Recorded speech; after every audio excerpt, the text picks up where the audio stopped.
মধ্যরাত পেরিয়ে ভোরের দিক, ছায়া ঘিরে রাখে প্রতিটি সড়ক।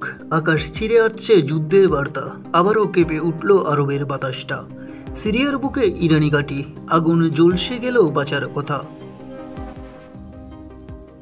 ইসরায়েলের নিশানায় প্রাণ গেল ৩ ইরানি সেনার। তেহরান বলছে এবার জবাব হবে সরাসরি তেলে আবি।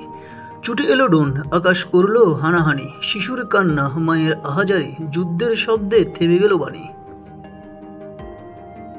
নিষ্পাপ মুখগুলো হারালো হাসি, কাঁদছে গুরিয়ে যাওয়ার স্কুলের খাতা। ব্যর্থ হলো যুক্তরাষ্ট্রের ডাক, শান্তির গান আজ মরুভূমিতে ফাঁকা।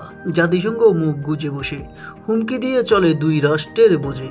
বিশ্ব যেন চলছে অজানা ধ্বংসে, আবারও যুদ্ধের ছায়া নেমেছে সন্ধে। তবে এই তো মানবতা, 2 রাষ্ট্রের অহংকারে পুড়ে যায়। কত শিশু হারায় ঘর, কত মা পায় না তার সন্তান কিংবা ভাই। বিশ্ব কি পারে না এই যুদ্ধগুলো থামাতে? নিউজ বাংলা 29।